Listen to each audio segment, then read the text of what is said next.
Account operation charge क्या होता है और एयरटेल पेमेंट बैंक और भी अन्य payment bank account operation charge काट रहे हैं, ये कितना काट रहे हैं, क्या आपको एयरटेल पेमेंट बैंक में अकाउंट ऑपरेशन चार्ज देना चाहिए या नहीं देना चाहिए, जानने के लिए वीडियो पूरा देखना है, एक भी स्टेप मिस नहीं करना है। अकाउंट ऑपरेशन चार्ज क्या होता है?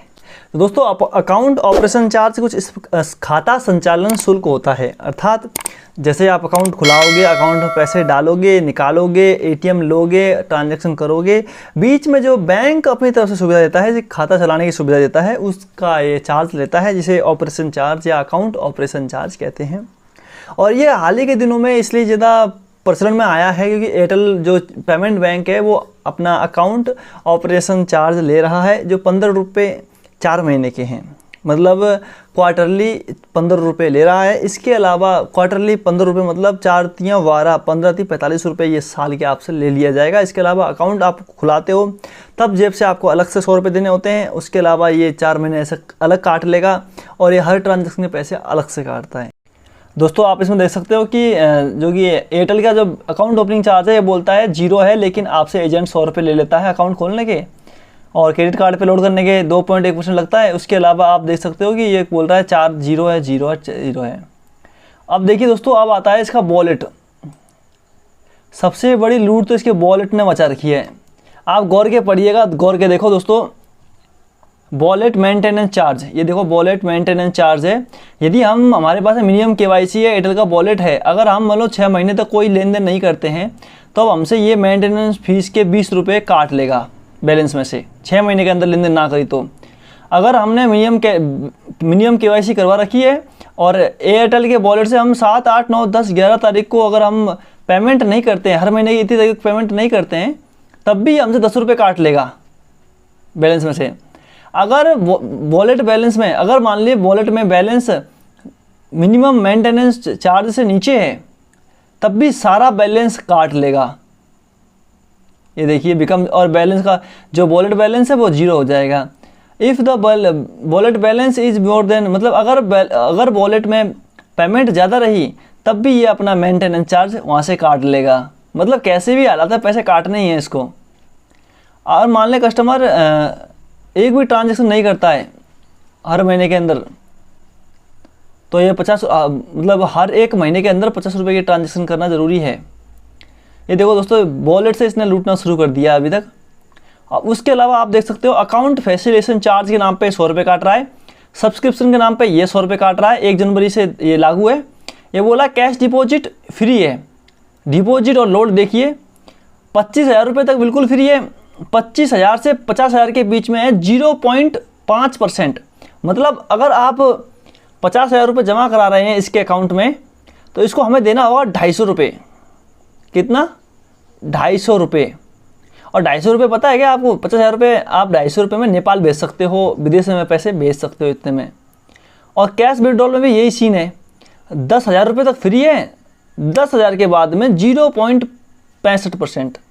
ये बताइए, अगर मान लीजिए आपने निकाले हैं 50,000 रुपये, तो उसमें से आपको देने पड़ सकते हैं कुछ 50,000 का अपना मानेंगे 5,000 का एक 5,000 10%, और अपन को देना कितना 1% 500 रुपये। एक में से भी देना है इतना 6 पॉइंट, तो 5 का 350 रुपये आपको देने पड़ सकते हैं। हिसाब लगा लीजिए, 50,000 रुपये निकलवाइए, 350 रुपये लेगा ये। और पैसे आपके ही हैं, आपसे पैसे लूट रहा है ये। तो कैश विड्रॉल, अगर आपने अंगूठा लगा के पैसे निकाले हैं, 2 दिन के फ्री हैं, 10 ट्रांजेक्शन महीने के अंदर फ्री है, और हर ट्रांजेक्शन आप 10,000 रुपये तक निकाल सकते हैं। अगर आप मान लीजिए दोस्तों किसी ये दिख रहा है ना आपको नीचे ये IMPS के द्वारा, जो कि IMPS फ्री होता है, पेटीएम पेमेंट बैंक फ्री देता है IMPS की सर्विस को, जबकि ये हमसे 1.25% अमाउंट का ले रहा है। मतलब आपने 1 लाख रुपए भेजा है ना IMPS से, तो 1,200 रुपये आपका चार्ज खड़ा लग जाएगा। अब देखिए, नेफ्ट तो फ्री होता ही है। अब देखिए एनुअल सब्सक्रिप्शन चार्ज आ चुका है। अब minimum amount for first cash deposit 0 will be there 100 रुपये एप्लीकेबल। अब annual subscription charge will be applied annually post complaints year of the below criteria if the account balance is less than annual subscription charge. मतलब 100 रुपये से नीचे रहा तो सारा account का बैलेंस काट लिया जाएगा और 0 हो जाएगा। If the account balance is more than annual subscription charge, अगर मतलब आपका अकाउंट बैलेंस 100 रुपये से ज़्यादा रहेगा तो भी ये 100 रुपये चार्ज काट के और बैलेंस मेंटेन कर लेगा। समझ गए? एक्टिव SBI कस्टमर और इस अंडर द, इसका खास नहीं है। Saving account annual subscription charge is not applicable for the below categories और कस्टमर्स। दोस्तों कुछ नहीं है, ये खड़ा खड़ा आपको लूट रहा है, पैसे आपके, अकाउंट इनका, मर्जी इनकी, बस आप कुछ नहीं कर सकते।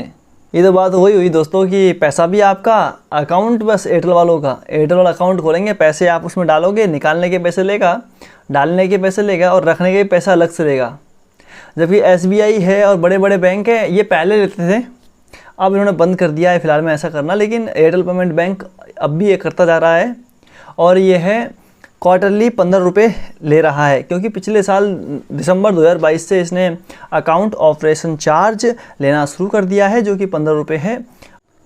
दोस्तों मेरा अकाउंट लगभग काफ़ी साल से SBI में है, पंजाब नेशनल बैंक में है और एयरटेल पेमेंट बैंक मैंने यूज़ किया है, पेटीएम पेमेंट बैंक भी ये मैंने यूज़ किया है। लेकिन मैं फ़िलहाल में एयरटेल पेमेंट बैंक यूज नहीं कर रहा हूँ, क्योंकि ये इतने सारे चार्ज ले रहा है, तो मैंने इसको बंद करना ही उचित समझा। भाई साहब बंद है तो सही है यार, क्योंकि इतना चार्ज कौन देगा? इतना तो हमारा SBI नहीं ले रहा, पंजाब नेशनल बैंक नहीं ले रहा, पेटीएम पेमेंट बैंक नहीं ले रहा, जितने चार्ज ये काट लेता है। अभी तो मैंने आपको ये जो कि ATM कार्ड मिलता है ना इसका, उसका चार्ज नहीं काउंट किया, 350 रुपये एक साल का लगता है उसमें। और इसके अलावा दोस्तों अपन देखा किस प्रकार से ये मतलब छोटे छोटे ट्रांजेक्शन के भी रुपये ले। IMPS के पैसे कौन लेता है यार? मैं मानता हूँ उसमें 1-2 रुपये की ट्रांजेक्शन होती है, वो उसका अलग से लगता है, लेकिन 1% अगर आपने 1 लाख रुपये IMPS किया है तो 1200 रुपये थोड़ी देने वाला है कोई।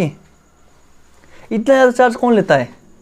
और पैसे जमा करने के और पैसे निकालने का चार्ज, हद हो जाती है पैसे लूटने के भी यार। हालांकि इसके कस्टमर देखो ये इसलिए चार्ज ले रहा है क्योंकि इसके आधे से ज़्यादा कस्टमर को इनके चार्ज के बारे में पता ही नहीं है, और इनके कस्टमर ऐसे लोग हैं जिनको काफ़ी ज़रूरत होती है ऑनलाइन बैंकिंग सिस्टम की, उनके पास में अपना अकाउंट नहीं होता है। जैसे एक दिहाड़ी मजदूर या कोई बेचारा नॉर्थ अपने उत्तरी भारत का एक आम मजदूर, जिसे हम आमतौर में यूपी बिहार का भैया कह सकते हैं। इसके अलावा राजस्थान के बेचारे वो लोग जो इनको पता नहीं होता कि बैंक में सिस्टम क्या होता है क्या नहीं होता है, और ये इनके जो केंद्र है वो इधर उधर खुले होते हैं और लोगों से कुछ भी पैसा ले रहे होते हैं, और अंदर से ये बैठ के इधर चार्ज काट रहे होते हैं। बाकी आप समझदार हो दोस्तों। तो दोस्तों आपने इस चैनल के माध्यम देखा किस प्रकार से हमारा एयरटेल पेमेंट बैंक आपसे चार्ज ले रहा है, और आशा करता हूँ कि आपको वीडियो अच्छी लगी होगी। और बाकी आप तो समझदार हो ही, और आपसे भी चार्ज लिया जा रहा है तो नीचे कमेंट में कमेंट कीजिएगा। बाकी मिलते हैं किसी अच्छी वीडियो में, देखते रहिए टेकनेट में।